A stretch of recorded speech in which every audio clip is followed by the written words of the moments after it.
Maganda nga, pero sobrang dugyot pala ng asawang babae. Ganito ang magiging senaryo sa inyong pamilya kapag ikaw ang nakapag-asawa ng isang babae na napakaganda pero napakadugyot pala sa loob ng bahay.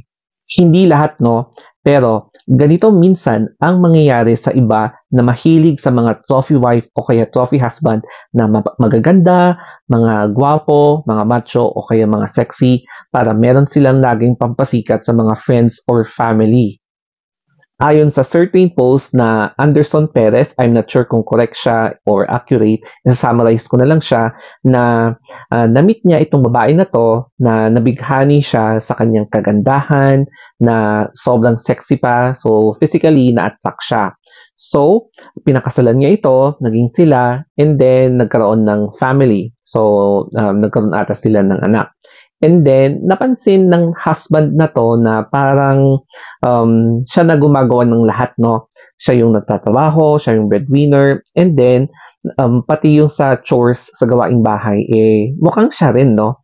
Pero since mahal na mahal niya itong babaeng 'to, kahit na dugyot, eh, wala lang, no? Kasi, talagang gusto niyang pagsilbihan ang kanyang asawa. So, siya yung bumubuhay. Pero one time, medyo siguro napupunuhan na yung patience niya kasi galing siya sa seminar, 2 days seminar out of town. And then pagbalik niya, yung bahay nila ay naging topsy-turvy katulad nitong nasa likuran ko.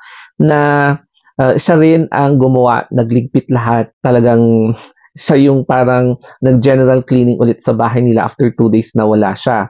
So, syempre, since maganda at sexy ang kanyang asawa, siya, na mahal niya, so siya na lang gumawa, hindi siya nagreklamo. Kaya lang, obvious na medyo nagkakaroon na ng limit dahil nag-post mismo itong lalaking ito sa kanyang Facebook na parang kwinento niya yung mga nangyayari na, which means nagka-crack na ang kanyang patience. Nakakadismaya talaga, no, na kahit na gaano ka kaganda o kaya gaano ka kaporma, kapag dugyot ka naman pala sa loob ng bahay, lalong-lalo na sa CR, yuck, or hindi ka talaga marunong magtapon ng mga basura, siyempre malulungkot yung kasama mo sa bahay kasi taliwas sa palabas na anyo yung talagang ugali mo sa loob ng bahay. So, most definitely, yun yung isa sa mga source na pagchichismisan ka, parang yun yung very embarrassing na trait na talagang dapat mong baguhin sa sarili mo.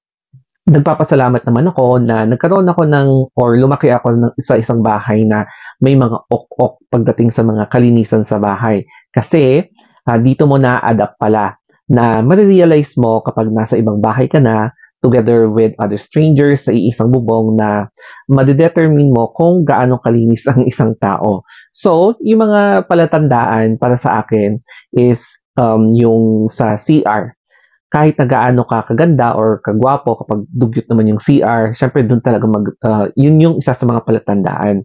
Number two is yung pag-organize ng bag.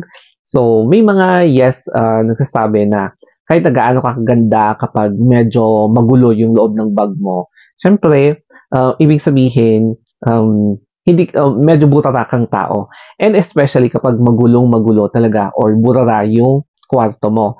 Siyempre do'n talaga nagre-reflect, 'no, kung gaano ka ka-organize sa sarili mo, gaano ka kalinis, and nakakalungkot na behind that charming look at macho look, tapos ang dumi-dumi pala at ang gulo-gulo pala ng kagamitan mo, bag, and then sa CR.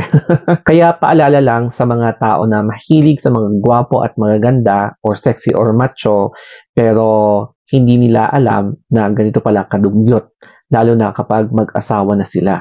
So, ito yung isa sa mga dahilan ng mga breakups o kaya ang pinaka-worst ay yun yung reason na bakit nagkakaroon sila ng annulment dahil yung napangasawa pala nila ay just a trophy husband or trophy wife na wala talagang alam sa gawaing bahay. Nakakahiya, and sana maiwasan natin yung mga ganitong mga pag-uugali kasi kawawa yung ating partner. Okay, so that's it. Thank you, and sana maging lesson ito sa ating lahat.